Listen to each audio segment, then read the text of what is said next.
What's this place called? Oh, Civita di Bagnoregio. We're in Civita di Bagnoregio, obviously, and we're going to shoot a photo of this beautiful town on a hill. What's up, guys? Today I'm going to show you how I'm actually shooting this photo. So a couple little details. I'm using a tripod because I'm using a very slow exposure because we don't have that much light. I'm using my 24-105 lens because, as you can see, it's kind of far away and we get a good zoom, and I'm shooting at 40 millimeters right now. Another tool that's super helpful is I'm using a graduated ND filter. It's a split neutral density filter, and what it means is half of it is much darker than the other half, so I can have a very dark sunset and a light foreground, which is perfect when you have a sunset. Pretty much the ultimate sunset tool. I'm also shooting on this table just because I wanted to get as high up as possible to see more of the walkway. So another little detail is I've got an ISO of 100. Once you're using a tripod, you might as well have a very low ISO, just better quality, less noise.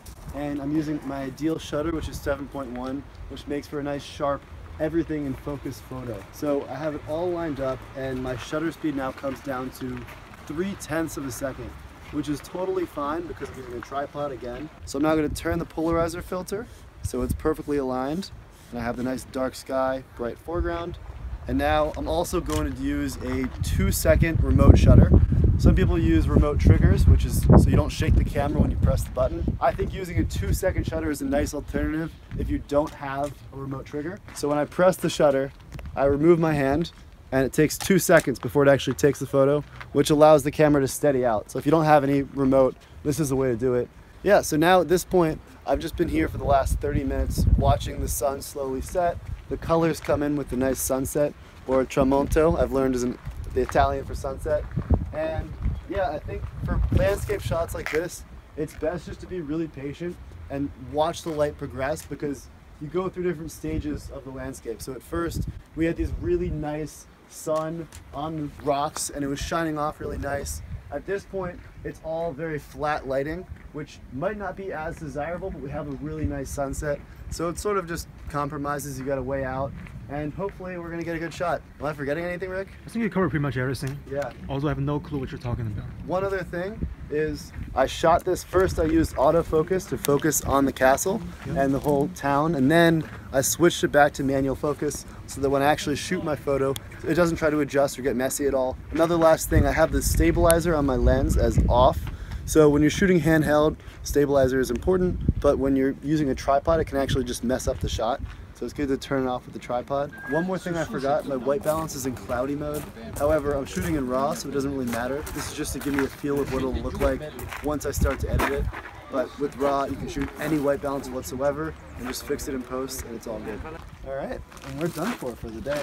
Light is just about beat, sunset's over, and it's too dark anyway. Should we go get some pizza? Sick of eating pasta. The most privileged studying in Italy thing to say ever. This is my favorite shot from the session, completely unedited. Then here it is after a round of Lightroom. And here are the settings I actually used to edit the photo in Lightroom. Now a couple things I want to point out. Just starting from left to right, I bumped up the contrast and the clarity both a little bit because it makes the photo look nice and sharp. I always like that, and also a little bit of vibrance. Saturation is dangerous to mess with because it can be a little bit too much.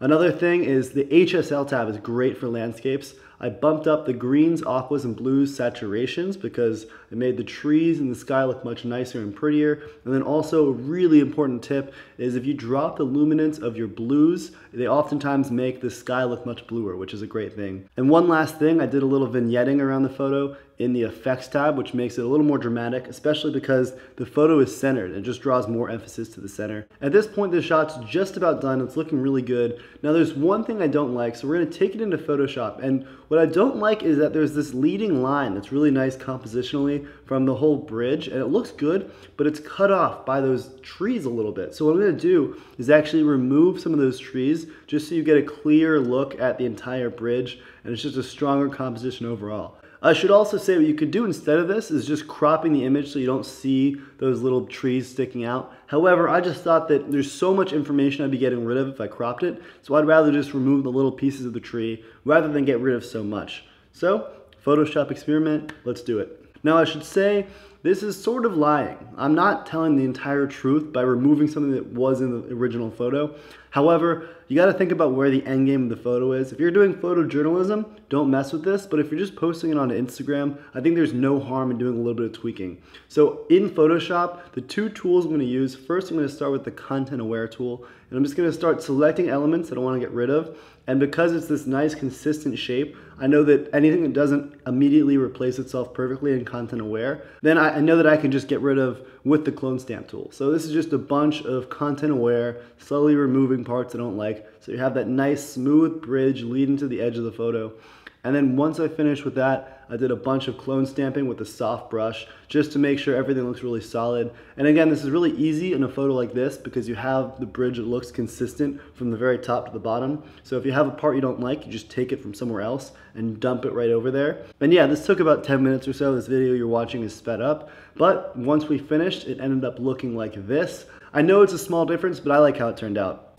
That's that. I've never tried this before, so you gotta let me know in the comments how it went. If you want me to do more, if you want me to never do it ever again. Never do it again. Never do it again. Your feedback is greatly appreciated. Hopefully we got some good shots too, because this would suck if I didn't. Oh. This is my very messy camera bag. Might as well show you guys. We've got the 200mm. Well, it's just been so much shooting and yeah, it's kind of messy right now. But anyway, this is where I keep my stuff. I forgot to use my lens hood. I'm so bad about that. What's that for? It gets you a sharper image with more contrast. Whatever. Thank you, Josh. I have no idea what you're talking about. I like your commentary, by the way, Rick. You're pretty good. I feel like your viewers are gonna hate me so much.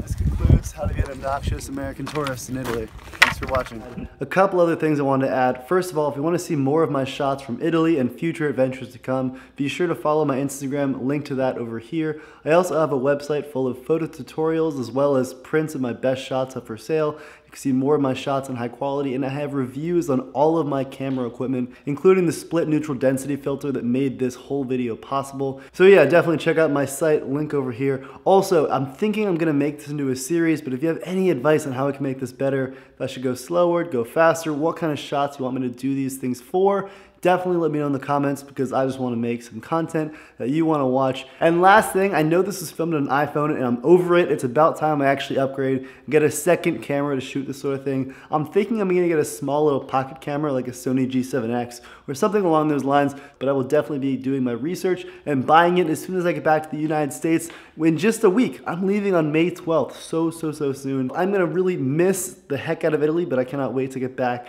and be a patriotic American again. Anyway, thank you guys so much for watching, and I will see you eventually.